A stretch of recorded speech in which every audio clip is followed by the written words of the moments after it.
Business is a lot like the movies. As Roxy says in Chicago, you've got to razzle-dazzle them. You've got to make a song and dance about your product. Guests here at Brussels' historic Metropole Hotel have dazzled with their brilliance since the Industrial Revolution, but to really make it big, they took their trade to America. Monica Bellucci's enigmatic beauty translated into big-time dollars when she went to Hollywood. And what would we really know about Albert Einstein if he hadn't adopted America and its marketing know-how to boost a relatively strong theory? As the United States and Europe negotiate the Transatlantic Trade and Investment Partnership, what progress has been made after 8 rounds, and what are the pitfalls still ahead? Is Malmstrom's new trade team any better than Gucht's? And if TTIP was a candidate running for election, what would the campaign playbook look like? I think a lot of people are understanding that here are negotiations about the daily way of life.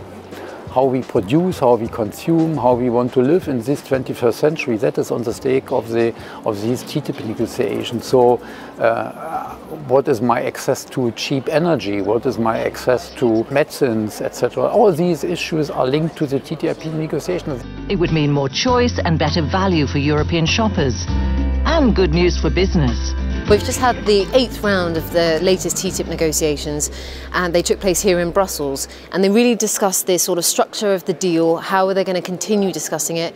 We discussed very tricky areas like market access. We found some movement in reducing tariffs, which was great, but we also need to keep pushing further on other discussions like financial services and also public procurement. Those are really, really key for the EU. It's not just about tariffs, it's much more than that. It's about a new way of doing trade. It has a strategic dimension between two big partners like the European Union and the United States that share a big economic power but also share values. We could be able, as the two very main important economical blocks in the world, the States and Europe, put the standard in the world on production, on environment. If that would be the case, I would very much be in favor.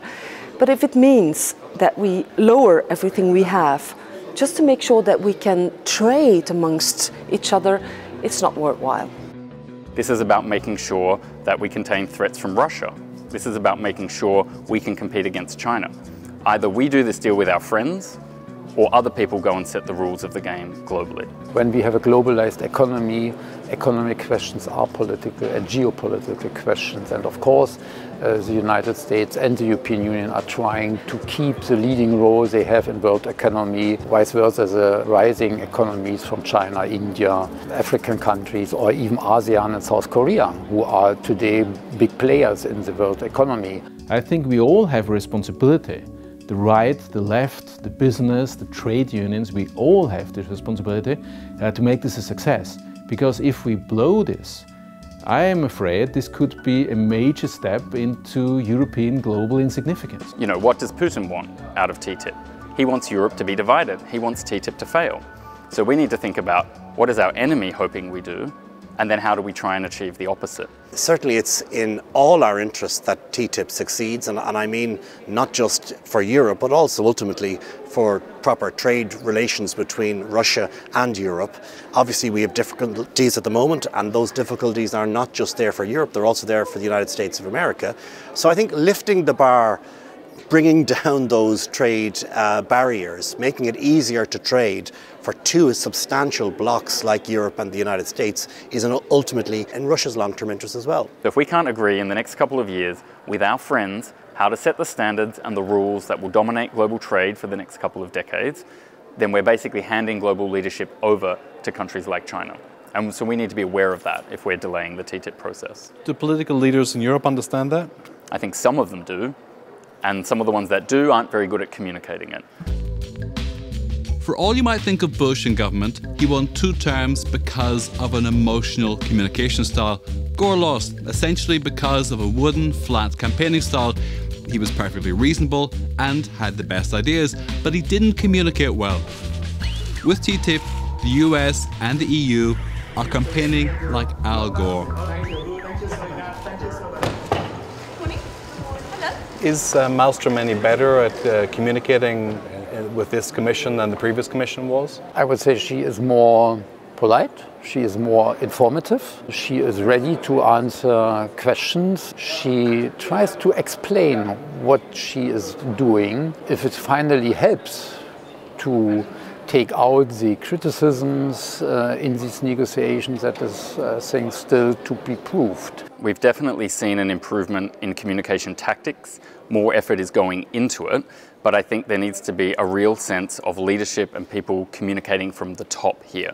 This isn't a communications process that should be led by technocrats and negotiators, and that's the situation that we've landed ourselves in at the moment. Trade negotiators are not a PR firm, and they need their attention and their expertise for the non-sexy technical stuff that trade negotiations really are. I mean, I've seen some of these documents. It is about, you know, if freight is broken, who's responsible? How do customs procedures work? In what language should information be available? It is not always very sexy, but the devil is in the details, so experts are needed. ISDS, the investor-to-state dispute settlement, is probably the most contentious element of TTIP. But is it really such a dangerous monster lurking in the shadows, ready to undermine democracy? I think ISDS is a red herring, if I'm really honest with you. I think it's a great fishing tactic for NGOs because it sounds scary, it's confusing, you can say whatever you want because there's no actual text on the table, and you can whip up a lot of fear. Are the Americans running out of patience with Europe when it comes to things like ISDS? I think that they're very much aware of the public resistance and questions about this indeed outdated mechanism. I mean, across the political spectrum, citizens and businesses agree that it doesn't function the way it should. The communication strategy really is a failure. You need to be transparent. You need to explain to the public why you are making all these negotiations with the United States and what do you want to achieve. If TTIP is eventually ratified, it will be in a more democratic, more inclusive, more transparent form than could possibly have been imagined at the start of negotiations. Though many political groups have opposed elements of TTIP, it has been the left that has shifted the agenda most. The impact of TTIP critics has been to decisively unveil many of the negotiating documents. In a permanent democratic shift, transparency has been increased, though many still argue the process is not transparent enough. We could and should have probably released and published the negotiating mandate of these negotiations, but the mandate was given to us by member states, and even if the Commission was advocating for its publication, the final word stands with the governments of the European Union. But what we are trying to do is to make these negotiations the most transparent ever. Of course, public opinion matters. This Parliament will vote at the end of the day on a TTIP treaty text. And I think we should be focusing now on making it a good TTIP. We're still in the middle of it. We can push the negotiators and the Americans in the right direction where needed, but we should be focused on getting a good TTIP for Europeans. Does the final agreement have to be approved by all the member states individually? Can one member state block it? If it's a mixed agreement, then it will have to go through the ratification of all the national parliaments. And what the Commission has been saying, our assessment is that if TTIP is as ambitious and as comprehensive as we want it to be, then most likely it will be submitted also to the ratification of the national parliaments. So in theory, one European government could block TTIP?